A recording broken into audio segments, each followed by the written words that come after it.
নমস্কার, হেডলাইন্স ত্রিপুরা ন্যাশনালের সাফ কথা অনুষ্ঠানে স্বাগত। আজকে সাফ কথা অনুষ্ঠানে অতিথি ত্রিপুরা সরকারের তথ্য ও সংস্কৃতি দপ্তরের মন্ত্রী সুশান্ত চৌধুরী। সুশান্তবাবু, হেডলাইন্স ত্রিপুরা ন্যাশনালে আপনাকে অনেক অনেক স্বাগত এবং হেডলাইন্স ত্রিপুরা ন্যাশনালের পুরো পরিবারের পক্ষ থেকে ইংরেজি নতুন বছরের আপনাকে এবং আপনার পরিবারকে অনেক অনেক শুভেচ্ছা। ধন্যবাদ, সবাইকে নমস্কার। আলোচনার বিষয় 23-এর প্রস্তুতি শুরু বিজেপির। 2023 ত্রিপুরা বিধানসভা নির্বাচন।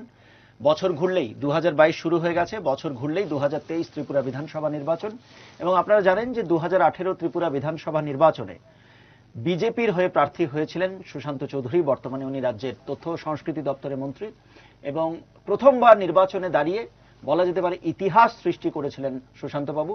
এবং তারপরটা তো আপনারা বাকি সব যে ইতিহাস সেটা তো আপনারা সকলেই জানেন।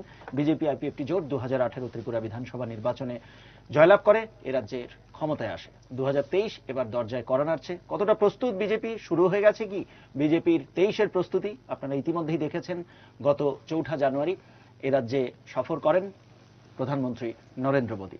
সুশান্তবাবু, মূল আলোচনায় যাব, কিন্তু তার আগে বিরোধী শিবির থেকে বিধায়ক, বিধায়ক থেকে মন্ত্রী, এই জার্নিটা কিরকম মনে হচ্ছে?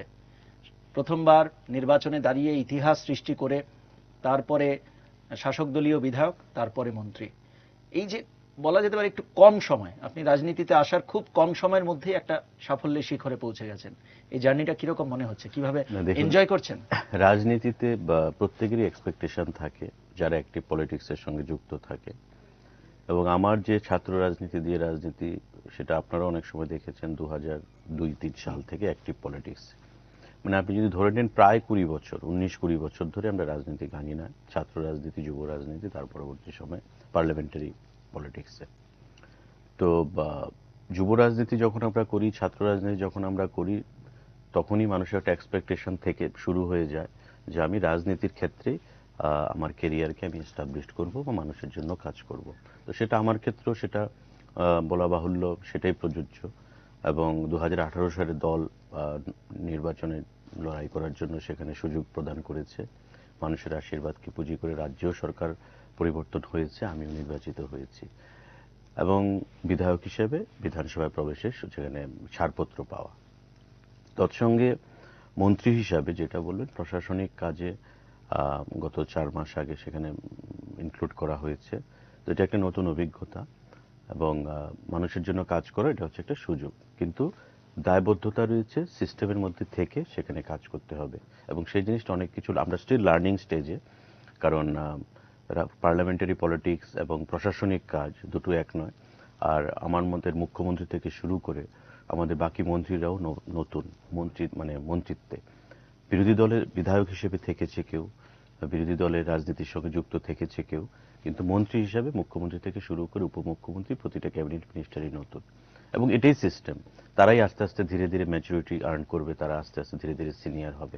এটা আগের মন্ত্রিসভার মধ্যেও ছিল, এটা নতুন কিছু নয়। তো রাজনীতিতে আমার যে লড়াইটা আমরা করে এসেছি বিগত দিনে, সেটাই হচ্ছে আমাদের পুঁজি, এবং আগামী দিনে সেই পুঁজিটাকে ভর করেই আমরা এগিয়ে যাব মানুষের কাজ করার জন্য। তো প্রতিটা জিনিসই লার্নিং স্টেজে রয়েছে। আপনার যেটা প্রশ্ন যে ডিফারেন্সটা কি, কেমন দেখছেন, বিধায়ক হিসেবে একরকম, মন্ত্রী হিসেবে আরেক রকম। আর অবশ্যই বিরোধী দলে থেকে রাজনীতি করাটা অনেক সহজ, কিন্তু আপনি যখন প্রশাসনে আসবেন তখন অনেক দায়বদ্ধতা চলে আসে, অনেক লিমিটেশন চলে আসে। সেক্ষেত্রে তা মান্যতা দিয়ে সমস্ত কিছু মাথায় রেখে আপনাকে এগোতে হবে। দেখা গেছে যে সুশান্ত চৌধুরী যখনই রাজনীতিতে, তখনই সুশান্ত চৌধুরীকে ঘিরে একটা প্রত্যাশা, সেটা বিরোধী দলে থাকার সময় কংগ্রেসের, যুব কংগ্রেসের রাজ্য সভাপতি হিসেবেই হোক, তারপরে তৃণমূল কংগ্রেসে, তারপরে বিজেপি। মানে সুশান্ত চৌধুরী থাকা মানে, বিশেষ করে যারা যুবরা রাজনীতি করছেন তৎকালীন সময় আপনাদের সঙ্গে এবং বর্তমানে, একটা প্রত্যাশা। এখন সুশান্ত চৌধুরী মন্ত্রী, প্রত্যাশার চাপটা কি আরো বেড়ে গেছে? আপনার কি মনে হয়? নিশ্চয়ই এক্সপেকটেশন তো থাকবেই। এটা আগে যেমন সাংগঠনিকভাবে যখন আমরা ছিলাম, বিরোধী দলে ছিলাম, তখন সারা রাজ্যের যুবকদের নিয়ে আমরা রাজনীতি করেছি, সংগঠন করেছি। তখন যুবকদের একটা প্রত্যাশা, সাংগঠনিকভাবে লড়াই হবে, আন্দোলন হবে, এবং আন্দোলনে আরো বেগবান হবে, গতি আসবে। তো সেটা আমরা সংঘবদ্ধভাবে করেছি, সবাইকে নিয়ে করেছি। এবার বিধায়ক হিসাবে এলাকার লোকজনের একটা প্রত্যাশা থাকবে। এখন মন্ত্রী হিসাবে একটা এক্সপেকটেশন তো সেটা বাড়বেই, এবং সারা রাজ্যের যুবকরাই প্রায় প্রতিদিনই আসে বিভিন্ন বিধানসভা থেকে যুবকরা, বা যারা আমরা বিগত দিনে একসঙ্গে রাজনীতি করেছি, আমাদের জুনিয়ররা বা যাদের এমনও ছেলেরা রয়েছে যাদের রাজনীতি আমার হাত দিয়েও নতুন কিছু হয়েছে, ছাত্র রাজনীতি, যুব রাজনীতি, মানে আমি নেতৃত্বে আসার পরই এদেরকে রাজনীতিতে আনা হয়েছে। তো এমন এটা একটা ফ্যামিলি, যেমন আমরা 5 ভাই 10 ভাই বা পারিবারিক সদস্য তাদেরকে নিয়ে, ঠিক রাজনীতিটাও দলটাও একটা বড় ফ্যামিলি, সবাইকে নিয়ে চলতে হবে। সবাইকে একসঙ্গে খুশি করা সম্ভব নয়, যেটা প্রত্যাশা আপনি বললেন যে প্রত্যাশাকে পূরণ করতে হবে রাতারাতি, এটা সম্ভব নয়, সময় লাগবে। কিন্তু আমরা চেষ্টা করব যাতে ফ্যামিলি হিসেবে আমরা কাজ করি, কালেকটিভলি আমরা কাজ করি, লাইক এ কোহেসিভ টিম আমরা কাজ করি। এবং যখন আমরা কোহেসিভ টিম হিসেবে আমরা কাজ করব, একটা সংঘবদ্ধভাবে কাজ করব, তখন আমাদের সাকসেস রেট বেশি থাকবে। আর ডিভাইডেড যখন আমরা হব, তখন আমাদের ফেলিউরটা বেশি হবে। তো আমার আহ্বান থাকবে আপনাদের মাধ্যমে প্রত্যেকের কাছে যে এক্সপেকটেশন রাখা ভালো, কিন্তু প্রত্যেকের একটা লিমিটেশন থাকে, বুঝতে হবে। স্বাভাবিকভাবেই মানে আমাকে রাতারাতি এই কাজটা করে দিতে হবে, এই কাজটা কারোর পক্ষে করা সম্ভব নয়। তো ধৈর্য রাখতে হবে, বিশ্বাস রাখতে হবে, আস্থা রাখতে হবে। তারপর ধীরে ধীরে যখন আমাদের আরো সময় যাবে, আরো ম্যাচুরিটি আসবে, আরো অভিজ্ঞতা বাড়বে, ধীরে ধীরে আমরা রাজ্যের মানুষের জন্যই তো করব। আমরা তো আর এখানে ত্রিপুরা রাজ্যে বসে অন্য রাজ্যের জন্য করব না, রাজ্যের মানুষের জন্যই করব। মানুষের প্রত্যাশা রয়েছে এবং এটাও বুঝি প্রত্যাশা একটা প্যারামাউন্ট প্রত্যাশা, সেটা ধীরে ধীরে প্রত্যাশা পূরণ করতে হবে। রাজ্য রাজনীতির বিষয়ে আসবো, কিন্তু তার আগে সম্প্রতি যে পাঞ্জাবে যে ঘটনা ঘটলো, প্রধানমন্ত্রী নরেন্দ্র মোদীর কনভয় আটকে যাওয়ার ঘটনা, আপনি কিভাবে দেখছেন? এটা খুব ন্যাক্কারজনক ঘটনা এবং ভূভারতে এমন ইতিহাস রয়েছে বলে আমার জানা নেই যে প্রধানমন্ত্রী দেখুন, আপনারও প্রধানমন্ত্রী, আমারও একদম। প্রধানমন্ত্রী দেশবাসীর প্রধানমন্ত্রী, of the people by the people. তো এই ক্ষেত্রে প্রধানমন্ত্রীকে নির্বাচিত করেছে জনগণ। যে জিনিসটা গত পরশুদিন ঘটেছে পাঞ্জাবে, সেটা অত্যন্ত মর্মাহত, নিন্দনীয় এবং মানে আমরা একটা ধিক্কার জানিয়েছি। এবং আপনি দেখেছেন যে গতকাল আমাদের মাননীয় মুখ্যমন্ত্রী পর্যন্ত মশাল মিছিলে হেঁটেছেন। এটা হাঁটার কথা নয়, কিন্তু মুখ্যমন্ত্রী পর্যন্ত এটা হেঁটেছে মশাল মিছিলে, যুব মোর্চার মশাল মিছিলে, এবং বক্তব্য পেশ করেছেন। এটা আমরা নিন্দা জানাই, ধিক্কার জানাই, এক বাক্যে মোস্ট আনফরচুনেট।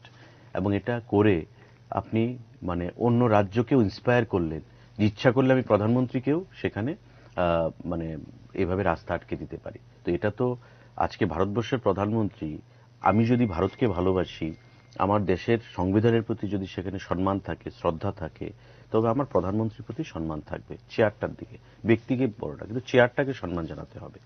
প্রধানমন্ত্রীর চেয়ার আজকে বিশ্বের রাষ্ট্রনায়কদের মধ্যে অন্যতম নরেন্দ্র মোদী, এবং সেই বিশ্বের রাষ্ট্রনায়কদের মধ্যে অন্যতম, যেখানে বিশ্বের বড় বড় শক্তিশালী দেশগুলো ওনাকে সমীহ করে চলে।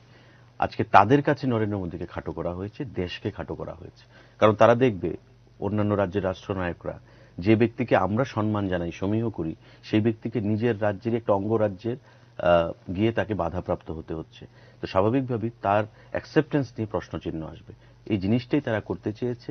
এবং আমি বলবো যে পাঞ্জাবের সরকারের যে টোটাল নেগলিজেন্স ওনার সিকিউরিটিকে নিয়ে, এটা এসপিজি প্রোটেক্টি, ভারতবর্ষের যে সিকিউরিটি লেয়ার রয়েছে তার মধ্যে এসপিজি হচ্ছে হাইয়েস্ট অথরিটি।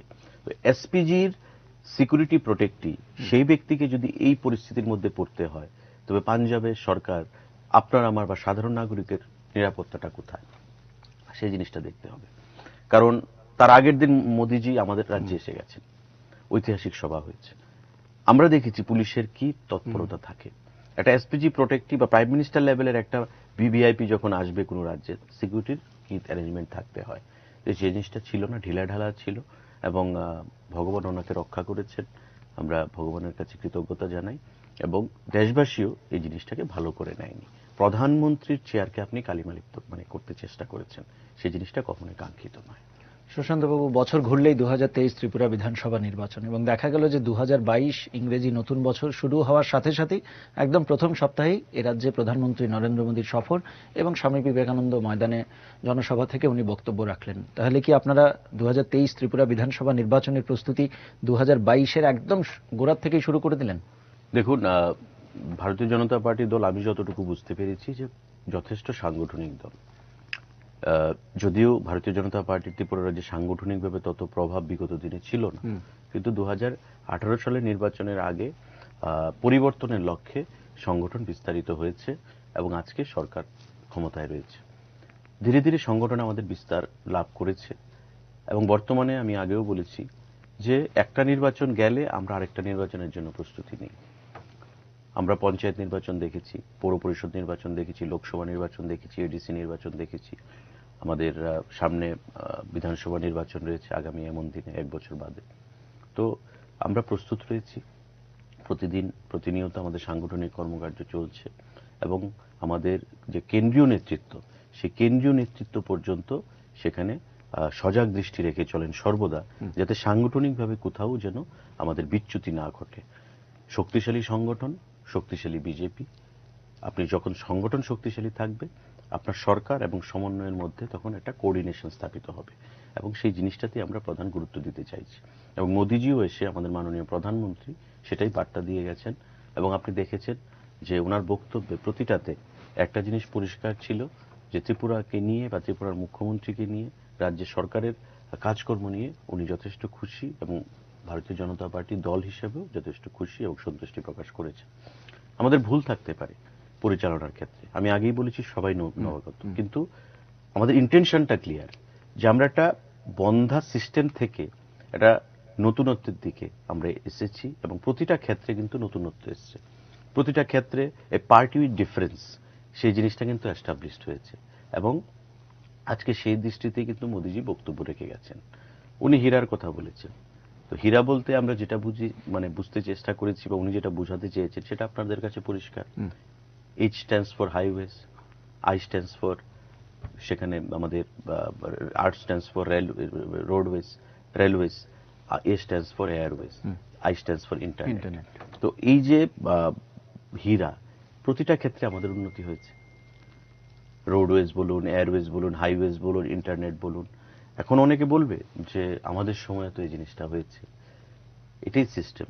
আপনার সময় হয়েছে, আপনি শুরুয়াত করতে চেয়েছেন, করতে পারেননি, আমরা করেছি, ত্বরান্বিত করেছি। একটু থামাবো, আপনি বললেন অনেকে বলবেন, ঠিক 5ই জানুয়ারি 4 জানুয়ারি প্রধানমন্ত্রী নরেন্দ্র মোদী রাজ্য সফর করেন এবং স্বামী বিবেকানন্দ ময়দান থেকে উনি বক্তব্য রাখেন জনসভা থেকে। 5ই জানুয়ারি এ রাজ্যের বর্তমান বিরোধী দলনেতা, রাজ্যের প্রাক্তন মুখ্যমন্ত্রী মানিক সরকার, বর্তমানে বিরোধী দলনেতা, সাংবাদিক সম্মেলন করে উনি ওনার বক্তব্য রেখেছেন। তার থেকে কিছু একটু শুনে আপনার প্রতিক্রিয়া নেব। যদিও আপনি ওই দিনই সাংবাদিক সম্মেলন করে আপনিও জবাব দিয়েছেন, কিন্তু তারপরেও বিরোধী দলনেতা মানিক সরকারের সাংবাদিক সম্মেলন থেকে কিছু অংশ নিয়ে আপনার একটু প্রতিক্রিয়া নেব। আগে শুনে নি 5ই জানুয়ারি সাংবাদিক সম্মেলনে বিরোধী দলনেতা মানিক সরকারের কিছু বক্তব্য।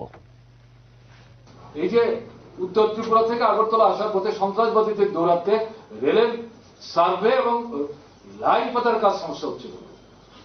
রাজ্য সরকার দায়িত্ব নিয়ে টিএসআর বসিয়ে কেন্দ্র থেকে কোনো পয়সা না নিয়ে খরচ নিজেরা বহন করে নিরাপত্তা দিয়ে এই রেল লাইন বসানোর কাজে সাহায্য করেছে। রেলের নেতৃত্ব বলেছে এরকম ঘটনা ভারতবর্ষের কোন রাজ্যে নাই। এটা ব্রেক কষার সরকার, প্রধানমন্ত্রী বলে গেলেন ব্যামক্কা। ডাবল ইঞ্জিনের সরকার, এত গতি, 5 বছরে 1 কিলোমিটার রেল পাকতে পারলেন না, এখানে বুক বাজাচ্ছেন।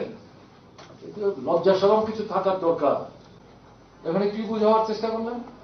এই ত্রিপুরাতে বাঁশ বেতের শিল্প, নতুন গল্প বলছেন ত্রিপুরার মানুষের কাছে এসে। বাঁশ বেতের শিল্প ত্রিপুরা নতুন হচ্ছে, কবে থেকে হচ্ছে? সারা ভারতবর্ষের বাজারে ত্রিপুরার বাঁশ বেতকে ভিত্তি করে ঘরটর সাজাবার জন্য বা কারোর প্রয়োজনীয় সামগ্রী হিসাবে চেয়ার টেবিল থেকে আরম্ভ করে, দরজার নেট থেকে আরম্ভ করে সমস্ত জিনিস তৈরি করে বামফ্রন্ট সরকারের সময় কিন্তু এগুলো নিয়ে দেশের বিভিন্ন জায়গায় ছড়িয়ে দেওয়ার চেষ্টা হচ্ছে। আপনাদের কৃতিত্বটা কি? সুশান্তবাবু, আপনার বক্তব্য, প্রতিক্রিয়া। দেখুন, মানিকবাবু যেটা বলেছেন, প্রাক্তন মাননীয় মুখ্যমন্ত্রী, বর্তমান বিরোধী দলের নেতা, আমাদের দলের পক্ষ থেকে আমাকে বলা হয়েছিল সাংবাদিক বৈঠক করে সেটাকে জবাব দেওয়ার জন্য, আমরা সেটা দিয়েছি। এখন সেদিন তো বিস্তারিত আলোচনা হয়েছে একই বিষয়। ওনার যেটা সাংবাদিক সম্মেলন, তাতে একটা জিনিস পরিষ্কার যে সমস্ত কৃতিত্ব বামফ্রন্টের, বিজেপির কোনো কৃতিত্ব নেই। 4 বছরে আমরা যাই করেছি আমাদের কোনো অ্যাচিভমেন্ট নেই, কৃতিত্ব সমস্ত বামফ্রন্টের। উনি রেলের কথা বলছেন, তো তখন 25 বছর একটা দল সরকারে ছিল, সরকারের থেকেছে, কেন্দ্রীয় সরকার টাকা দেয়নি, আপনারা করেছেন, দায়িত্ব নিয়ে রাজ্যের জন্য করেছেন, কিন্তু এটা স্বীকার করতে চাইছেন না যে কেন্দ্রীয় সরকার সহযোগিতা না করলে আপনারা সেটা করতে পারতেন না। সাবরুম পর্যন্ত রেল, আজকে সাবরুম থেকে রেল আসছে, এটা কি আপনাদের সময় থেকে এসছে? রাজধানী এক্সপ্রেস এসছে ত্রিপুরাতে, এটা কি আপনাদের সময় থেকে এসছে? ত্রিপুরা রাজ্যে কিষান এক্সপ্রেস রেল এসছে কিষানদের জন্য, এটা কি আপনাদের সময় এসছে? দরাজ বলে গেলেন যে আমরা এই করেছি, সমস্ত কৃতিত্ব বামফ্রন্টের। প্রধানমন্ত্রীকে সেখানে মিথ্যাবাদী হিসেবে আখ্যায়িত করতে চাইছেন। বাঁশবেতের শিল্পের কথা বলছেন, আমি এই ফুটেজ দেখে বলছি। বাঁশবেতের শিল্পের কথা বলছেন, টাকা বাঁশবেত বিক্রি করে ত্রিপুরা রাজ্যে এসছে, বা ত্রিপুরা রাজ্যে বাঁশবেত যারা তৈরি করে ব্যবসার সঙ্গে যুক্ত, কয় টাকা এনেছে, আজকে কত টাকা আসছে, কত ডলার এসছে, কত পাউন্ড এসছে, হিসাবটা দিন, আমরাও দিয়ে দেব। আনারস, নতুন করে তো নয় ত্রিপুরা রাজ্যের আনারস, কুইন পাইনাপেল। আজকে আনারস ব্রিটেনে যাচ্ছে, মিডল ইস্টে যাচ্ছে, গালফ কান্ট্রিগুলোতে যাচ্ছে, ইউরোপে যাচ্ছে। কত টাকা আপনার সময় ছিল, আজকে কত টাকা এসছে? মোদিজি তো সেই কথাটা বলেছেন। এই কথা তো বলেননি যে আমরা শুরু করেছি। আপনার সময় আমি বক্তব্যে বললাম, আলোচনা, যে কেউ ভিত্তিপ্রস্তর স্থাপন করে, কেউ অর্থ দিয়ে বিল্ডিংটাকে তৈরি করে, আবার কেউ এসে উদ্বোধন করে। ক্রেডিটটা কাকে দেবেন? যে অর্থ দিয়ে সেটাকে তৈরি করেছে, ক্রেডিটটা তাকে দিতে হবে। একটা অঙ্গরাজ্য ত্রিপুরা রাজ্য, কেন্দ্রীয় সরকার 90:10 রেশিওতে আমাদের রাজ্য চলে। কেন্দ্রীয় সরকার যদি না দেয়, আমাদের তো চলার সেখানে গতি নেই, আমাদের রেভিনিউ নেই। আজকে বুঝতাম যে আমাদের সরকার গঠন করার আগে বামফ্রন্টের সময় কেন্দ্রীয় সরকার থেকে অর্থ আনতে হতো না, 50-50 রেশিওতে আমরা চলি। তবে আমি ধরে নিতাম যে বামফ্রন্টের সময় 50% স্টেট রেভিনিউ ছিল, কেন্দ্রীয় সরকার থেকে 50% ছিল, 92:8 রেশিওতে চলতো। আজকে পাউন্ড কত আসছে, ডলার কত আসছে, বিদেশি মুদ্রা কত আসছে পাইনাপেল থেকে, এগ্রিকালচার গুডস বাইরে বিক্রি করে। এই যে আমাদের রিসা, আমাদের যে উত্তরীয় যেটাকে আমরা ব্যবহার করি, আচ্ছা সরকারি অনুষ্ঠানেও সেটা ব্যবহৃত হচ্ছে, আগে তো ছিল না। আজকে যারা রিসা বিক্রি করছে, আমাদের ট্রাইবেল অঞ্চলে মহিলারা যারা তৈরি করছে, সেলফ হেল্প গ্রুপ তৈরি করছে, আজকে তাদের রেভিনিউ কত, মানে কত আসছে এগুলো বিক্রি করে? আপনারা দেখুন, আপনাদের সময় কেন ছিল না? বাঁশবেতের শিল্প আপনারা বিদেশে কত টাকা বিক্রি করেছেন? আমি এই কথা বলছি না ছিল না, কিন্তু আমরা কত করেছি, আপনারা কত করেছেন?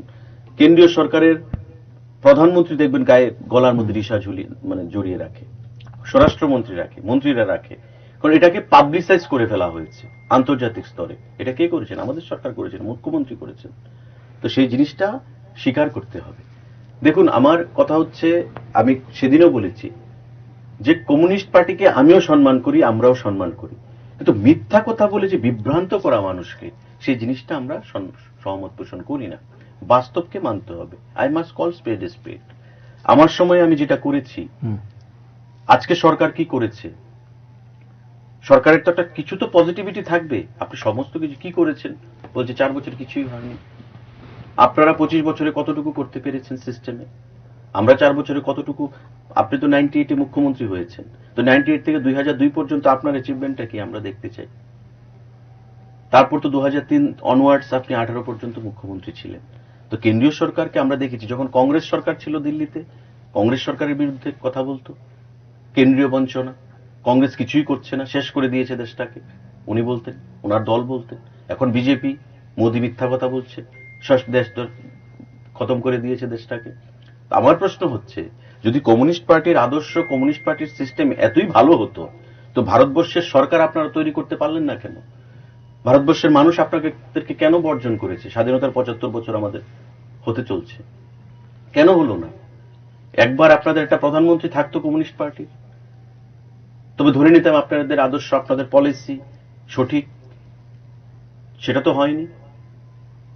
মানুষ হয় ডানপন্থী দল কংগ্রেসকে আনছে বা বিজেপিকে আনছে, আর কোয়ালিশন সরকার যখনই আমরা দেখেছি ভেঙে যাচ্ছে মাঝখানে গিয়ে, লংজিভিটি থাকছে না, সেই লাইফ থাকছে না এই সরকারে। বামপন্থীরা সমর্থন করছে, সাপোর্ট উইথড্র করে নিচ্ছে। এই যে জিনিসগুলো, আর আজকে বামপন্থীরা বা কমিউনিস্ট পার্টি ক্ষয়িষ্ণু হয়ে গেছে সারা দেশে, মানুষ এদেরকে গ্রহণ করতে চাইছে না। তো এই মিথ্যা কথা বলে মানুষকে বিভ্রান্ত করার মানেটা কি? আপনি রাস্তা করেছেন, আমরা তো অস্বীকার করছি না। আপনার সময় আমি তো সেদিনও বলেছি যে নাগরজোলা থেকে সাউথের রাস্তাটা ওনার আমলে হয়েছে, বামফ্রন্টের আমলে। কিন্তু আজকে যে রাস্তাগুলোর কাজ হচ্ছে, আপনি দেখবেন হয়তো মোহনপুর দিয়ে, কমলপুর দিয়ে উত্তর ত্রিপুরার সঙ্গে, ঊনকোটির সঙ্গে যে জুড়ে দেওয়া হয়েছে, এগুলো কারা করছে? কোন সরকার করছে? অর্থ কে দিচ্ছে? কেন্দ্রীয় সরকার দিচ্ছে। তো এগুলো আপনি স্বীকার করবেন না? এর অর্থ তো এই নয় যে আপনারা সেগুলো প্রপোজালে ছিল হয়তো, উনি বলে আমি শুনেছি। দেখুন, ওনার সঙ্গে তো ব্যক্তিগত কোনো লড়াই নয়, কিন্তু একটা দেশের প্রধানমন্ত্রীকে যেভাবে উনি সেদিন মানে মিথ্যাবাদী হিসেবে তুলে ধরতে চেয়েছেন, সমস্ত কিছু ওনারাই করেছেন, বিজেপি দলের কোনো ক্রেডিট নেই। আজকে পিএম কিষাণ ভারতবর্ষের সরকার কৃষকদেরকে দিচ্ছে, বলছে কৃষিকার্যে ব্যর্থ। আজকে আমাদের 1.5 লক্ষের কাছে ঘর প্রদান করা হয়েছে, 48,000 টাকা করে ফার্স্ট ইনস্টলমেন্ট, এবং 709 কোটি টাকা ত্রিপুরা রাজ্যে এসছে। আপনাদের আমলে কত হয়েছিল ঘর? এগুলো স্বীকার করবেন না? প্রায় 400 কোটি টাকার উপর পিএম কিষাণে এসছে, কৃষকদের কাছে ডাইরেক্ট অ্যাকাউন্টে চলে যাচ্ছে। এগুলো স্বীকার করবেন না? বলছেন সেদিন একটা এলিগেশন তুলে দিলেন, 5,000-7,000 টাকা নিয়ে নাকি ঘর দেওয়া হচ্ছে। এই যে এলিগেশন গুলো, আগে নিজের চেহারাটা দেখুন, নিজের দলের ক্যাডাররা কি করেছে 25 বছর সেটাকে দেখুন।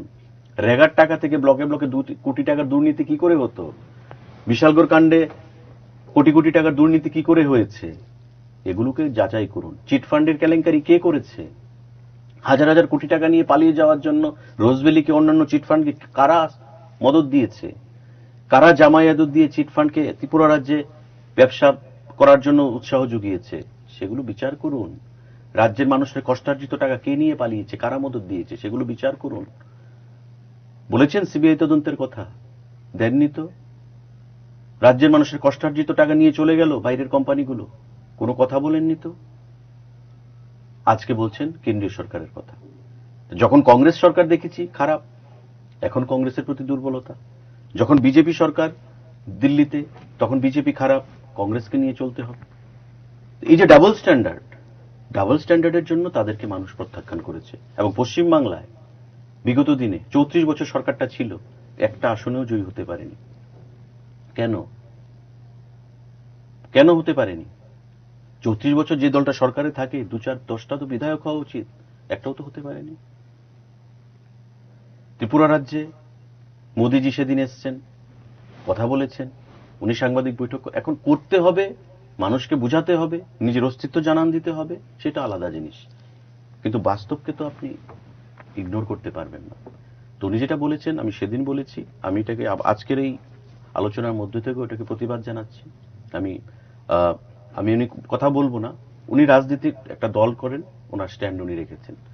আমরাও দল আমাকে বলেছে সাংবাদিক সম্মেলন করার জন্য, আমি আমাদের স্ট্যান্ড রেখেছি। এখন মানুষ বিচার করবেন যে আমি ভিত্তিপ্রস্তর স্থাপন করেছি, সরকার বদলেছে, অর্থ দিয়ে কে সাহায্য করছে বিল্ডিংটাকে তৈরি করার জন্য?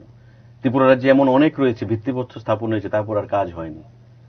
কিন্তু কেন্দ্রীয় সরকার সাহায্য করছে বলি ডাবল ইঞ্জিন। আজকে এটা ডাবল ইঞ্জিনের সুফল বলবেন না? ত্রিপুরা রাজ্যে প্রায় 2,30,000-এর মতো কৃষকের অ্যাকাউন্টে ডাইরেক্ট টাকা চলে যাচ্ছে, 400 কোটি টাকার উপর গ্রামীণ অর্থনীতিতে অ্যাড হচ্ছে, এমএসপি রেটে ধান ক্রয় হচ্ছে। তারা যখন সরকারে ছিল তখন কি বলতো কেন্দ্রীয় সরকার, কংগ্রেস, আমরা তখন যুব আন্দোলন করি, এমএসপি রেটে ধান ক্রয় করতে হবে কৃষকদের কাছ থেকে। আপনারা তো রাজ্য সরকারে, আপনারা ক্যাবিনেট ডিসিশন নিয়ে কেন্দ্রীয় সরকারের কাছে পাঠান। কেন্দ্রীয় সরকার না বললে কি আপনাদেরকে সাহায্য করবে? সেটা তো করেনি। কারণ মানুষের আর্থিক ক্ষমতা বৃদ্ধি পাবে, মানুষকে বিভ্রান্ত করে রাখতে হবে। আমাদের প্রতিশ্রুতি ছিল, আমরা সেটা করেছি। এখন বলছে এটাও ডাবল ইঞ্জিনের দোষ, কৃষকদের কাছে অর্থ যাচ্ছে, বলছে এখানেও দুর্নীতি রয়েছে। ঘর এসছে 11 সালে, বলছেন উনি, সঠিক বলেছেন যে 11 সালের নাম লিস্ট হয়েছে, তার অনুযায়ী এসছে। তো আমরা তো ইচ্ছা করলে কেটে দিতে পারতাম, বাদ দিয়ে দিতে পারতাম। মোদিজি কি বলেছেন যে না, ঘর নিয়ে রাজনীতি চলবে না, এটা আমার প্রজেক্ট যে 22-এর মধ্যে সবাইকে ঘর দেব, সারা রাজ্যে হর ঘর মকান, হর ঘর পানি। এবার 24 করেছে যে না, 24-এর মধ্যে করব। আমরাও বলেছি যে মিশন মোডে কাজ করতে হবে। একটা সময় আসবে ত্রিপুরা রাজ্যের ঘরের প্রয়োজন হবে না। এবং কেন্দ্রীয় সরকার বলেছে আগামী মার্চ এপ্রিলে আরো 70-80 হাজার ঘর দেবে। আমরা কি চাইছি? প্রত্যেকের বাড়িতে ছাদ থাকুক, অন্তত পরিবার নিয়ে ছাদের তলায় সুখে শান্তিতে থাকুক। এই জিনিসটা মোদিজি চাইছেন। হর ঘর জলের জন্য মিশন মোডে কাজ চলছে, জল জীবন মিশনে। এগুলো তো স্বীকার করতে হবে। আপনাদের সময় কত পার্সেন্ট ছিল? 3% জলের কানেকশন প্রোভাইড করেছেন। আমরা আজকে প্রায় 40%-এ বেশি পৌঁছেছি। আরো মাস খানেকের মধ্যে আমরা 45%-এ যাব। 1 বছরের মধ্যে আমরা টার্গেটটা ফুলফিল করতে চাইছি স্যাচুরেশন মোডে। এগুলি স্বীকার করবেন না? মানুষের বেসিক নিডটুকু আমরা দেওয়ার জন্য যে প্রচেষ্টা চালাচ্ছি, আপনারা থাকলেও তো করতেন, কিন্তু আমরা করছি সেটা আপনাদের সহ্য হচ্ছে না, বাস্তবটাকে সেখানে স্বীকার করতে চাইছেন না, মানুষকে বিভ্রান্ত করছেন। আর এমন একখানা ভাব যে যা হয়েছে আমাদের রাজত্বেই হয়েছে, তাদের কিছু নেই। আপনারা তো 25 বছর ছিলেন, আমরা তো 4 বছর। 25 বছরে কোথায় যাওয়া উচিত ছিল? সেই জায়গায় তো যেতে পারেননি। 25 বছর যদি এত উন্নত করে ফেলতেন, তবে 67% বিপিএল কেন ত্রিপুরা রাজ্যে? এগুলো আলোচনার বিষয়। তারা, এই দল ভুলটাকে পরবর্তী সময় বুঝতে পারে, মিথ্যাটাকে প্রতিষ্ঠিত করার চেষ্টা করবে, মিথ্যাটাকে প্রতিষ্ঠিত করার চেষ্টা করবে। সেই জিনিসটা এখনো শুধরে নেওয়া দরকার। বিরোধী দল করি বলেই বিরোধিতা করতে হবে সেটা নয়। গঠনমূলক বিরোধী দল, আমার বিরোধী দল যেটা করছে, যদি কনস্ট্রাকটিভ কিছু হয় সেটাকে স্বীকার করতে হবে। মোদিজি যা করছেন সমস্ত কিছু খারাপ, সরকার বিপ্লব দেবে সরকার যা করছে সমস্ত কিছু খারাপ। বলছি টিএসআর এ দুর্নীতি হয়েছে, টিএসআর এ যদি দুর্নীতি হতো তবে সিপিআইএম এর পরিবারে কি করে চাকরি যায়? আপনার দলের কি সরকার থাকলে সম্ভব হতো? কি করে কমিউনিস্ট পার্টির করে চাকরি যায়? টিএসআর এমন গেছে, কি করে যায়? সেটা স্বচ্ছ প্রশাসন বলেই। টিপিএসসি তে কোনো দুর্নীতি আপনারা শুনতে পেয়েছেন? বা কোনো চাকরির ক্ষেত্রে কোনো দুর্নীতি শুনতে পেয়েছেন? স্বচ্ছ প্রশাসন বলেই। ভুল থাকতে পারে, ম্যাচুরিটির অভাব থাকতে পারে। আমি বলেছি মুখ্যমন্ত্রী থেকে শুরু করে সবাই নতুন, কিন্তু এর অর্থ এই নয় যে ইচ্ছা করে দুর্নীতিগ্রস্ত করা হচ্ছে আপনাদের মতো। বামফ্রন্টের সময় আমরা কি দেখতাম? পঞ্চায়েত থেকে মহাকরণ পর্যন্ত একটা লাইন অফ নেটওয়ার্ক, তাদের ক্যাডার, সেই জিনিসটা তো এখন নেই। ক্যাডার দেখে দেখে আমরা ট্রান্সফার করছি না, ট্রান্সফারও এখন ক্যাডার দেখে হয় না। আমাদেরও বহু লোক রয়েছে যারা দূর দূরান্তে সেখানে চাকরি করছে। এগুলো ভাববার বিষয়। সমালোচনার জন্য শুধু সমালোচনা করব, বিরোধিতার জন্য সেখানে প্রেস মিট করে সমালোচনা করব, আমার মনে হয় সেটা হওয়া উচিত নয়। আমি ওনার থেকে অনেক জুনিয়র, রাজনীতিতেও, বয়সেও, অভিজ্ঞতাতেও, কিন্তু আমি 20 বছর ধরে যেটা দেখেছি কমিউনিস্টের শাসনে, আমি সেটা আপনাকে অ্যাক্টিভ পলিটিক্সে থেকে আমি সেই জিনিসটা ব্যক্ত করলাম। আমরাও তো দেখেছি, আমরাও লড়াই করেছি। আজকে যে জিনিসটা চলছে বা বিগত দিন যে জিনিসটা ছিল, বামফ্রন্টের সমস্ত জিনিস খারাপ ছিল, আমরা তো সে কথা বলবো না। আর আপনারা তো দোরাজ বলে যাচ্ছেন যে সমস্ত কিছু খারাপ বিজেপির, ভালো কিছু নেই। এটা ঠিক নয়। এটাকে মানুষকে বিভ্রান্ত করা, এবং আমি মনে করি মানুষকে বিভ্রান্ত করা মানে আপনি সত্যটাকে সেখানে স্বীকার করতে চাইছেন না। সুশান্তবাবু, মুখ্যমন্ত্রী বিপ্লব কুমার দেবকে নিয়ে আপনার কি ব্যাখ্যা? এখন আপনি অনেকটা কাছে থেকে ওনাকে দেখছেন, এখন আপনি ওনার রাজ্য মন্ত্রিসভার আপনি সদস্য। মুখ্যমন্ত্রী বিপ্লব কুমার দেবকে দেখে কি মনে হলো?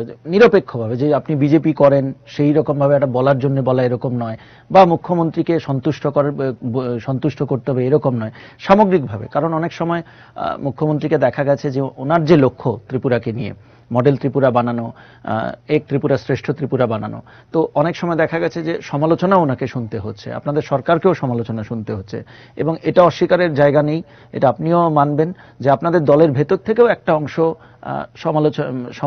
অংশের থেকে সমালোচনা আসছে। তো সামগ্রিকভাবে মুখ্যমন্ত্রী বিপ্লব কুমার দেবকে নিয়ে আপনার বিশ্লেষণ। দেখুন, আমি বলবো তরুণ মুখ্যমন্ত্রী এবং ইয়াংগেস্ট মুখ্যমন্ত্রী পারেপস, আমি যদি ভুল না বলে থাকি। মানে 4 বছর আগে মুখ্যমন্ত্রী হয়েছেন, তখন ওনার বয়স যা ছিল আজকে একটু বেড়েছে।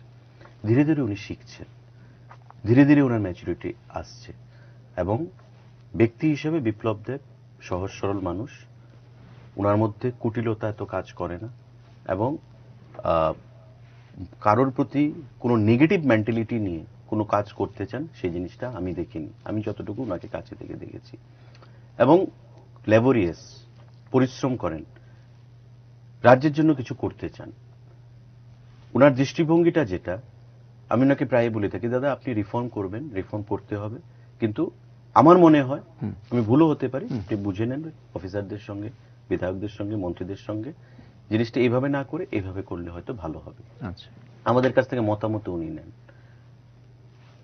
গুরুত্ব দিয়ে শুনেন, চেষ্টা করেন বোঝার। আর কারোর প্রতি ভিন্ডিকটিভ আচরণ করে আমি মুখ্যমন্ত্রী বলে আমি তাকে আইসোলেট করে দিলাম, বা আমি তার থেকে ওপিনিয়ন শুনতে চাইলাম না কিছু, সেই জিনিসটা ওনার মধ্যে নেই। আমি যেটা ওনাকে কাছে থেকে দেখেছি, এবং উনি যথেষ্ট উৎসাহ প্রদান করেন, কথা শুনতে চান ব্যক্তিগতভাবে, এবং সেটাকে সলিউশন করার চেষ্টা করেন।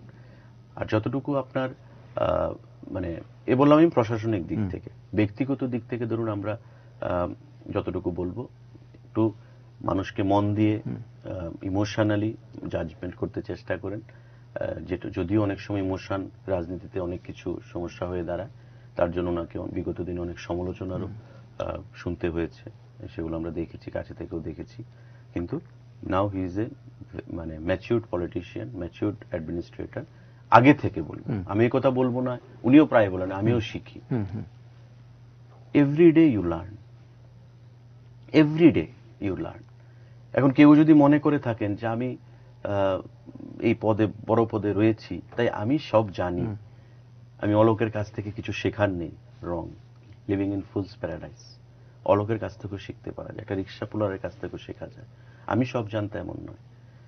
যেদিন আপনি ভাববেন যে আমি সব জেনে গেছি, সেদিনই আপনার মৃত্যু। তো স্বাভাবিকভাবেই উনাও জানতে চেষ্টা করেন, বুঝতে চেষ্টা করেন, ডেকে কথা বলেন কোনো সিদ্ধান্ত নেওয়ার আগে। তো উনিও বলেন যে আমি লার্নিং স্টেজে রয়েছি, আমাকে আরো অনেক এগিয়ে যেতে হবে, করতে হবে, মানুষের জন্য করতে হবে, কারণ আমাকে মানুষ মুখ্যমন্ত্রী বানিয়ে দিয়েছে। আমি আর পাওয়ার কি রয়েছে, অনেক পেয়েছি, সুতরাং এখন আমার দেওয়ার পালা। সেই জিনিসটাই উনি করছেন এবং আশা করব ওনার নেতৃত্বে ত্রিপুরা যে লক্ষ্য, সেই লক্ষ্যে আমরা পৌঁছতে পারবো। রাজ্য রাজনীতিতে একটা চর্চা বরাবরই রয়েছে এবং এখনো আছে যে সুশান্ত চৌধুরী রাজনীতিটা ভালো বোঝেন এবং মানুষের পালসটা ভালো বুঝতে পারেন। বছর ঘুরলেই 2023 ত্রিপুরা বিধানসভা নির্বাচন, কি বুঝছেন? সুশান্ত চৌধুরীর ব্যক্তিগত বিশ্লেষণ কি এখনো পর্যন্ত দাঁড়িয়ে যে প্রতিশ্রুতি আপনারা 2018 ত্রিপুরা বিধানসভা নির্বাচনের সময় দিয়েছিলেন, সে জায়গায় দাঁড়িয়ে এখন 2022-এর জানুয়ারি মাস, 2023-এ ত্রিপুরা বিধানসভা নির্বাচন, কি পালস বুঝছেন এবং আপনারা কোন জায়গায় দাঁড়িয়ে?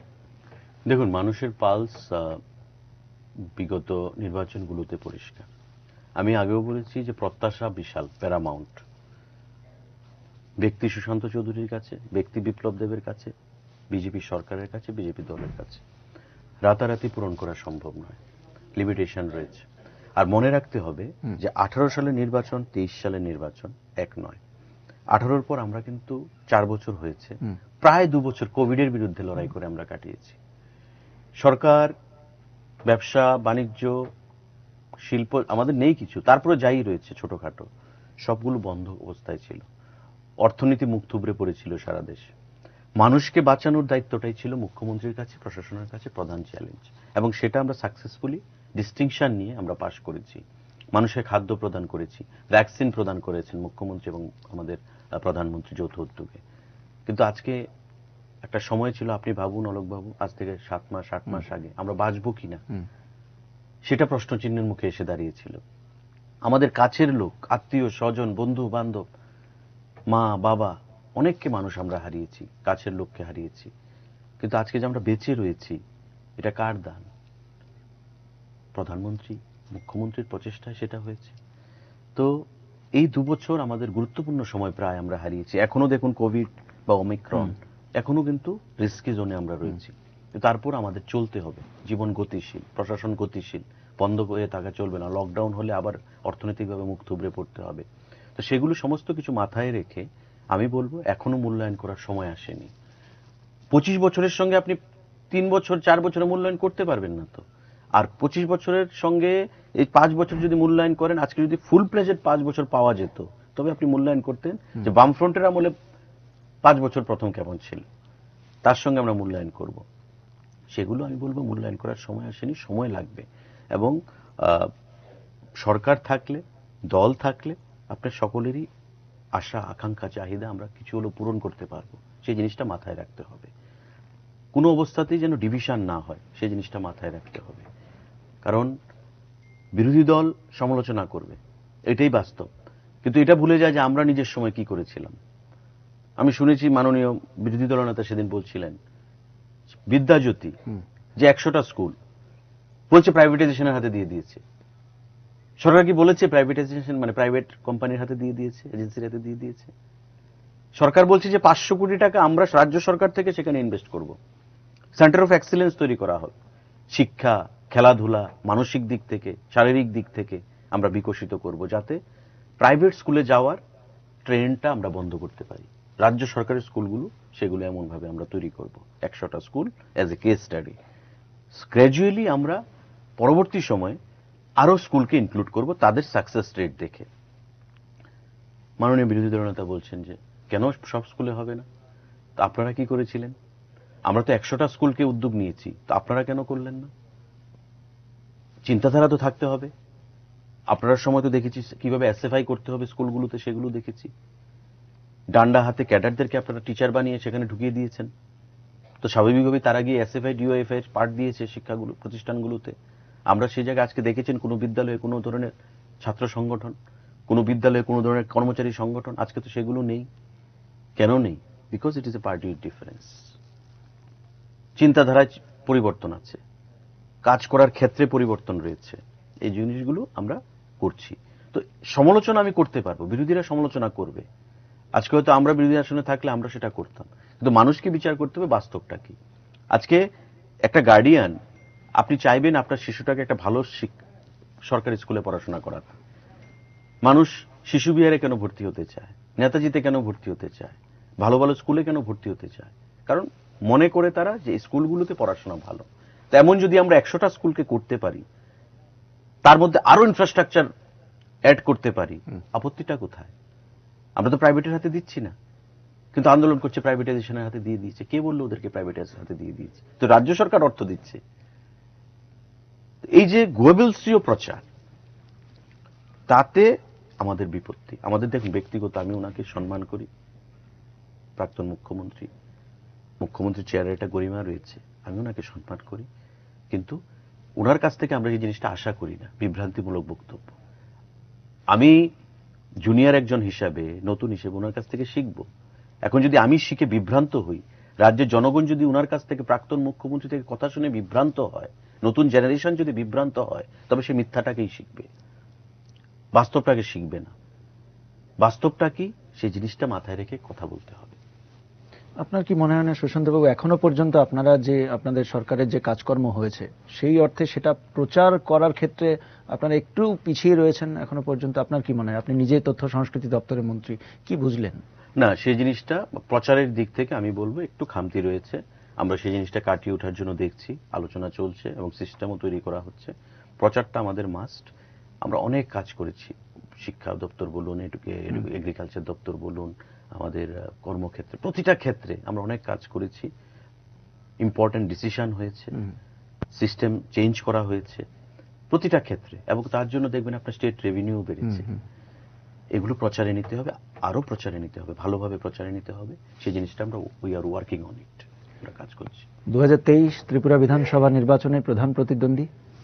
দেখুন, আমাদের প্রধান প্রতিদ্বন্দ্বী তো কমিউনিস্ট পার্টি, কারণ বিরোধী দল আমাদের 16খানা বিধায়ক, নিশ্চয়ই সিপিআইএম আমাদের প্রধান প্রতিদ্বন্দ্বী। আর অন্য যে দলগুলো চাইছে যে ভোট কাটাকাটি করে কিছু কমিউনিস্ট পার্টিকে রাস্তা করে দিলে ভালো, বিজেপিটাকে হারাতে হবে, এটা মনে করব আমি ওরা বা ওদের রাজনৈতিক স্ট্যান্ডটা ঠিক নয়। যারা প্রকৃত বাম বিরোধী তা করেছে বিগত দিনে, তারা আগামী দিনে নিশ্চয়ই একটা তাদের জায়গায় থাকবে। এবং প্রকৃত বাম বিরোধী দল, যার মাধ্যমে আমরা সরকার পরিবর্তন করেছি, যে দলের মাধ্যমে দীর্ঘ 25 বছরের অবশাসন থেকে, তারা সেই দলের সঙ্গেই থাকবে। ব্যক্তিগতভাবে রেষারেষি, ব্যক্তিগতভাবে সেখানে পছন্দ না পছন্দ সেটা থাকতে পারে, কিন্তু তার জন্য কমিউনিস্ট পার্টিকে স্থান করে দেওয়া হবে, সুযোগ করে দেওয়া হবে, আমি মনে করি না সেই জিনিসটা ওয়াইজ হবে। অন্য কোনো রাজনৈতিক সমীকরণের কি আভাস পাচ্ছেন বা বুঝতে পারছেন কিছু হাওয়া? না না, আমরা দেখুন আমাদের জাতীয়তাবাদী দল, ন্যাশনালিস্টিক পার্টি, সেই পার্টি বিগত দিনে যে এজেন্ডা নিয়ে লড়াই করেছে, আগামী দিনেও সেই এজেন্ডা নিয়ে লড়াই করবে। আমাদের কাছে প্রথম হচ্ছে দেশ, তারপরে পার্টি, তারপরে ব্যক্তি। যে দলগুলোকে ব্যক্তি প্রাধান্য দিয়ে রাজনীতি করে, তাদের সঙ্গে তো আমাদের কোনো কথা নয়। এবং আমরা চাই এক ত্রিপুরা, ঐক্যবদ্ধ ত্রিপুরা। এখানে প্রতিটা অংশের মানুষকে একসঙ্গে থাকতে হবে, ট্রাইবেল, বাঙালি, পাহাড়ি, প্রতিটা অংশের মানুষকে একসঙ্গে থাকতে হবে। ডিস্টারবেন্স করে কমিউনাল হারমোনি নষ্ট হোক আমরা চাই না, এবং আমরা সে দিশায় আমরা কাজ করছি। কোন ধরনের জোটের বিরুদ্ধে লড়াই হতে পারে বলে আভাস পাচ্ছেন? আমাদের জোট রয়েছে আইপিএফটির সাথে। না, আপনারা ধরুন যেটা আপনি বললেন যে আপনারা এরকম কি কোনো আভাস মনে হচ্ছে যে, বা ইঙ্গিত পাচ্ছেন যে জোট, যে আপনাদের প্রতিদ্বন্দ্বী জোটের কোন ধরনের জোটের অঙ্ক হতে পারে বা তৈরি হতে পারে? আমরা নির্বাচনের জন্য প্রস্তুত, যে কোনো লেভেলে। আমি তো আগেই বললাম যে আমরা বিগত দিনে জোট করে লড়াই করেছি, জয়ী হয়েছি, সরকার পরিচালনা করছি সাকসেসফুলি। আমরা আগামী দিনেও সেটা করব। নির্বাচন এলে কে কোন দলে যাবে, পারমিউটেশন কম্বিনেশন কি হবে, কি জোটের পরিকল্পনা হবে, এটা কমন মিনিমাম প্রোগ্রামের ভিত্তিতে হবে না শর্ত সাপেক্ষ কি হবে, সেটা আলোচনা করা যাবে। কারণ মাল্টি পার্টি সিস্টেমে আপনি যে কোনো দল যে কোনো দলের সঙ্গে যেতেই পারে। সুতরাং জাতীয় দলগুলোর ক্ষেত্রে কিছু প্রতিবন্ধকতা থাকে, ইচ্ছা করলে জোট করা যায় না। কিন্তু we are committed two nationalism, আমাদের জাতীয়তাবাদে আমরা কমিটেড। আমরা কোনো ডিভাইসিভ পলিটিক্সে আমরা যেতে চাই না। আমরা এক ত্রিপুরা, অখণ্ড ত্রিপুরাকে রেখে এখানে হিন্দু, মুসলমান, খ্রিস্টান, জৈন বা জাতি উপজাতি প্রত্যেকের মধ্যে unity, fraternity, tranquility, communal harmony সেগুলিকে বজায় রেখেই যদি কিছু করে হাইকমান্ড সিদ্ধান্ত নেবে।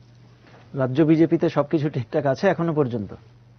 সেটা আপনারা দেখলেন, মোদিজির সভা হয়ে গেল, আমাদের প্রতিদিন সাংগঠনিক কর্মকাণ্ড চলছে। আমি আগেই বলেছি, বড় ফ্যামিলিতে ডিফারেন্স হতে পারে, ভাইয়ে ভাইয়ে বিরোধ হতে পারে, কিন্তু কেউ ফ্যামিলির ক্ষতি হোক সেটা নিশ্চয়ই চাইবে না। সেই জিনিসটা মাথায় রেখে কাজ করতে হবে। সুশান্তবাবু, দীর্ঘ সময় ধরে আপনি কংগ্রেস করেছেন, বর্তমানে আপনি বিজেপিতে, রাজ্যে আপনি বর্তমানে রাজ্যের তথ্য ও সংস্কৃতি দপ্তরের মন্ত্রী। কংগ্রেসের এমন অবস্থা হলো কেন? আমি রাজ্য রাজনীতির প্রেক্ষাপটের ক্ষেত্রে জানতে চাইছি, আপনার কি মনে হয় যে কেন এরকম কংগ্রেস, কি কারণ? দেখুন, আমি কংগ্রেসও জাতীয় দল, বড় দল, যে দলটা করে এসেছি সেই দলে থেকে যে জিনিসটা দেখেছি, যে কংগ্রেস দলের রাজ্য ভিত্তিক যে স্ট্যান্ড সেটা সঠিক নয়, এবং কোন নেতৃত্বকে কখন গুরুত্ব দিতে হবে সেই জিনিসটা তারা সঠিকভাবে মূল্যায়ন করতে পারে না। যেমন আমি টু সাইট অ্যান এক্সাম্পল আমি আপনাকে বলছি, বামফ্রন্টের সঙ্গে যখন কংগ্রেসের জোট হলো পশ্চিমবঙ্গে, আমরা কি দেখলাম, এবং যেটাকে বিরোধিতা করে আমরা দল ত্যাগ করেছিলাম, দীর্ঘদিন 55,000-এর উপর মানুষ খুন হয়েছে সিপিআইএম এর শাসনে পশ্চিমবঙ্গে। বড় বড় তাবৎ তাবৎ নেতা, একটা সময় ইন্দিরা গান্ধী যখন প্রধানমন্ত্রী ছিলেন, শাহীবাড়ি গণহত্যা, সেখানে উনি এসেছিলেন। অন্নপ্রাশনের শিশুটাকে জ্বলন্ত কড়াইয়ের মধ্যে ফেলে দেওয়া হয়েছে, কারণ কংগ্রেস দল করত, সেই ছেলের পিতা বা দাদু খুন হয়েছে। ইন্দিরা গান্ধী পর্যন্ত এসেছিলেন।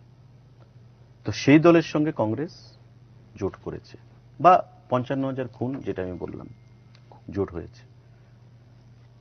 আমাদের রাজ্যে আমরা লড়াই করেছি কংগ্রেস সিপিএম এর বিরুদ্ধে। দিল্লিতে কংগ্রেস ইউপিএ সরকার ওয়ানে সমর্থন পেয়েছে বামফ্রন্টের কাছ থেকে। তো নেতৃত্ব এসে পশ্চিমবঙ্গে এক সময় বলছেন যে সিপিএম এর বিরুদ্ধে লড়াই করো, তৃণমূলকে সঙ্গে নিয়ে লড়াই করেছে।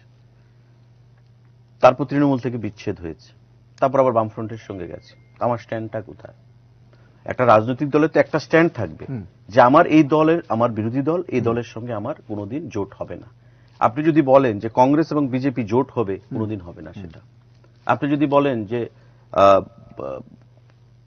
বিজেপি এবং কমিউনিস্ট পার্টির জোট হবে, সেটা কিন্তু হবে না আদর্শগত দিক থেকে। তো এই স্ট্যান্ড থেকে তারা বিচ্যুতি ঘটেছে। এবং আমাকে যে জিনিসটা সব থেকে বেশি হয়রান, মানে অবাক করেছে, যে আগের দিন বুদ্ধদেব ভট্টাচার্য মুখ্যমন্ত্রী পশ্চিমবাংলা, রাহুল গান্ধী এবং বুদ্ধদেব ভট্টাচার্য একই মঞ্চে উঠলেন, লাল পতাকা পথ করে উঠছে, বুদ্ধদেব ভট্টাচার্য ওনাকে ওয়েলকাম জানালেন, আর ক্যাডার বন্ধুরা সিপিআইএম এর বলছে ইনকলাব জিন্দাবাদ, রাহুল গান্ধী স্বাগতম। রাহুল গান্ধী বললেন যে কমিউনিস্ট পার্টিকে ভোট দাও, কংগ্রেস কমিউনিস্ট জোটকে জয়ী করো, কমিউনিস্ট পার্টিকে ভোট দাও। পরের দিন রাহুল গান্ধী ত্রিবান্ধমে গেলেন, ত্রিবান্ধমে গিয়ে কেরালাতে বলছেন যে my dear brothers and sisters, you vote for Congress, don't make CPIM come back again, because CPIM's ideology is absolute ideology. আপনি আগের দিন বললেন সিপিএম কে ভোট দেওয়ার জন্য, পরের দিন গিয়ে কেরালাতে বললেন সিপিএম কে ভোট দেবে না। তো এই যে ডুবিয়াস জিনিসটা, এগুলো তো মানুষ প্রত্যক্ষ করছে, এবং this is the main reason যে আমরা দলটাকে ছেড়েছিলাম। আজকে আমরা তো লড়াইটা কম করিনি, বা আমাদের যারা সিনিয়ররা ছিলেন লড়াই করেছেন, দিল্লিতে দোস্তি, ত্রিপুরায় কুস্তি, মানুষ তো এগুলো মেনে নেবে না। কিন্তু সেই জায়গায় বিজেপি আমাদেরকে মুক্ত করেছে, বাম বিরোধী মানুষকে মুক্ত করেছে। এবং পার্লামেন্টারি ডেমোক্রেসিতে আপনি ব্যক্তিগত শত্রুতা থাকবে না, কিন্তু আপনি যখন একটা দলকে নিয়ে থাকবেন তখন দেখবেন মানুষ তার সিদ্ধান্ত নিয়ে ফেলে যে আমি কোন দলের সঙ্গে যাব। মানুষ বিচার করেছে যে আমি পরিবর্তন চাই, পরিবর্তন করেছে, মানুষ পরিবর্তন করেছে, প্রতিটা সেকশনের মানুষ পরিবর্তনের জন্য ঝাঁপিয়েছিল, পরিবর্তন করেছে। তো বিশ্বাস থাকবে যে আগামী দিনেও কাজ করার সুযোগ থাকবে এবং 25 বছরের সঙ্গে 3 বছর 4 বছর 5 বছর তুলনা করা সেখানে ঠিক হবে না। আগামী দিনে আবার বিজেপির সরকার গঠিত হবে এবং এই রাজ্যে যে চিন্তাধারা নিয়ে আমাদের কাজ চলছে সেই চিন্তাধারা নিয়ে আমাদের কাজ এগিয়ে যাবে। আমরা একদম অনুষ্ঠানের শেষ পর্যায়ে দুটো বিষয় সংক্ষিপ্তভাবে আপনার কাছ থেকে জেনে নেওয়া। কর্মসংস্থানের ক্ষেত্রে আপনার কি মনে হয় যে প্রতিশ্রুতি আপনারা দিয়েছিলেন এখনো পর্যন্ত সে জায়গায় দাঁড়িয়ে যতটুকু আপনারা কর্মসংস্থানের সুযোগ করতে পেরেছেন সন্তুষ্ট আপনারা তাতে? না, সন্তুষ্ট দেখুন, ত্রিপুরা রাজ্যে বেকারের যা সংখ্যা, এগুলো তো লাফিয়ে লাফিয়ে একদিনে হয়নি। 7 লাখের উপর বেকার। তো আপনি কি 7 লাখ লোককে তো আর কর্মসংস্থান করতে পারবেন না। একটা হচ্ছে সরকারি চাকরি, আরেকটা হচ্ছে কর্মসংস্থান। আমি একটা লোন নিয়ে ছোট একটা ব্যবসা করলাম, এটাও কিন্তু কর্মসংস্থান। টিআইডিসির কাছে রিপোর্ট রয়েছে কতজন বেকারকে কত কোটি টাকা লোন প্রদান করা হয়েছে স্বাবলম্বন স্কিমে বা বিভিন্ন পিএমজিপি, প্রাইম মিনিস্টার যে যোজনা, সেই স্কিমে বিভিন্নভাবে ওবিসি কর্পোরেশন থেকে, এসসি ওয়েলফেয়ার থেকে, এসটি ওয়েলফেয়ার থেকে, বিভিন্ন খান থেকে যে লোন প্রদান করা হয়। মাইক্রো এবং স্মল ইন্ডাস্ট্রিজ এখানে রয়েছে আমাদের বোজ্জংনগরে, ডুকলিতে, সেখানে কতজন বেকার লোন নিয়ে স্বয়ংসম্পূর্ণ হয়েছে। বিভিন্নভাবে টেটের মাধ্যমে রিক্রুটমেন্ট হচ্ছে, আপনি জানেন, এর বাইরে কোনো উপায় নেই। টিসিএস, টিপিএস, জেআরবিটির ইন্টারভিউ হলো, এসপিওর চাকরি হয়েছে, টিএসআর এর চাকরি হয়েছে, আজকে আরো পুলিশের কনস্টেবলের সেখানে অ্যাডভার্টাইজমেন্ট হয়েছে। এগুলো হচ্ছে, কিন্তু এখন প্রশ্ন হচ্ছে আমি আমার মন মতো লোককে চাকরি দিতে পারছি কিনা, কর্মসংস্থান দিতে পারছি কিনা। সেটা বিগত দিনের সঙ্গে তুলনা করলে চলবে না। আজকে কোর্ট কেস হচ্ছে, সুপ্রিম কোর্টে যাচ্ছে, হাইকোর্টে যাচ্ছে। রাস্তাটা কে তৈরি করেছে? 10,323 কে তৈরি করেছে? আমাদের সরকার প্রতিষ্ঠিত হওয়ার পর আমরা 2 বছর আইনি লড়াই করেছি আমাদের সরকার দিল্লিতে 10,323 কে রক্ষা করার জন্য, হয়নি সুপ্রিম কোর্ট। কোভিড পিরিয়ডে ওই পরিবারগুলোর দিকে দেখে এককালীন 35,000 টাকা করে পার পরিবারকে প্রদান করা হয়েছে। সর্বশিক্ষা নতুন স্কিম তৈরি করা হয়েছে তাদেরকে রক্ষা করার জন্য। মাননীয় প্রাক্তন মুখ্যমন্ত্রী বিরোধী দলনেতা বলেছেন যে টিএসআর প্রত্যাশীরা হাইকোর্টের সামনে গেছে, তাদেরকে পুলিশ লাঠিপেটা করেছে। আমরাও তো দেখেছি, কম দেখেছি আমরা। আপনি তো কথা বলতে চাননি। মহাকরণের ফটকের, প্রধান ফটকের সামনে লাঠিপেটা করা হতো, ওরিয়েন্ট চৌমুহনীতে লাঠিপেটা করা হতো। গণঅবস্থানে বসেছে কম্পিউটার ফ্যাকাল্টিরা বা কোনো একটা সংগঠন, রাত্র 12টার সময় হঠাৎ করে লাঠিপেটা করে উঠিয়ে দেওয়া হয়েছে বৃষ্টির মধ্যে। আমরা কি কম দেখেছি এগুলো? আপনার আমলে কোনো বেকার সংগঠন আন্দোলন করেনি? আপনি কজনের সঙ্গে দেখা করেছেন? কজনের সঙ্গে প্রতিশ্রুতি দিয়েছেন? 10,323 কার তৈরি? 10,323 আন্দোলন মঞ্চে এখন আসছেন, বলছেন তাদের প্রতি সিম্প্যাথেটিক গ্রাউন্ডে। আপনি কেন করলেন না? কর্মচারীদের নিয়ে এখন কুম্ভীর অশ্রু, ক্রোকোডাইল টিয়ার দেখাচ্ছেন। কর্মচারীদের এই ডিফারেন্সটা, ডি এর ডিফারেন্সটা কে তৈরি করে গেছে? আমাদের সরকার? না 25 বছরে আপনারা তৈরি করে গেছেন? আপনার সরকারের মন্ত্রী কি বলতেন? কর্মচারীদের বেতন বাড়লে কি হবে, কোন দোকানের বাইরে লাইন লম্বা হবে? আমি বললাম না। কর্মচারীদেরকে অপমান করার কোন রাস্তা আপনারা বন্ধ খোলা রেখেছেন?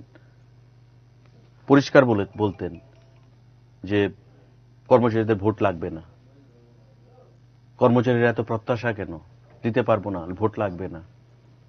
তো এই যে জিনিসগুলো, এই জিনিসগুলো আমাদেরকে চোখে আঙুল দিয়ে প্রমাণ করেছে যে কোনটা মন থেকে করা হচ্ছে।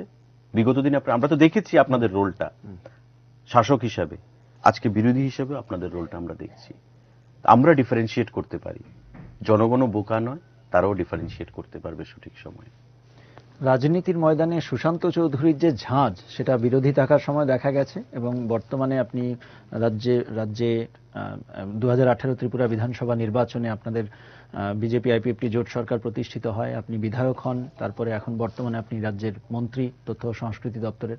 তো রাজনীতির ময়দানে সুশান্ত চৌধুরীর যে ঝাঁজটা, বক্তৃতায় হোক, সাংবাদিক সম্মেলন থেকে হোক, আন্দোলন কর্মসূচির মধ্যে থেকে হোক, সেই ঝাঁজটা কি এখনো বিদ্যমান রয়েছে? এবং 2023 ত্রিপুরা বিধানসভা নির্বাচন আর দরজায় করা নাড়ছে সামনের বছর ঘুরলেই 2023 ত্রিপুরা বিধানসভা নির্বাচন। দলের হয়ে নির্বাচনী প্রচারে সেই ঝাঁজটা কি দেখা যাবে, যেটা সুশান্ত চৌধুরীর একটা সময় দেখা যেত, নাকি মন্ত্রী হয়ে কিছুটা নিজের রাজনৈতিক ট্যাকটিসেও পরিবর্তন এনেছেন? দেখুন, আমি to be honest and candid আমি আপনাকে বলছি, আমরা যখন যে জিনিসটা করেছি মন থেকে করেছি, উইথ অল সিরিয়াসনেস। কারণ আমাদের একটা মুভ, একটা স্টেপ হাজারো লক্ষ মানুষের জীবন নিয়ে ছিনিমিনি মানে উপর নির্ভর করবে।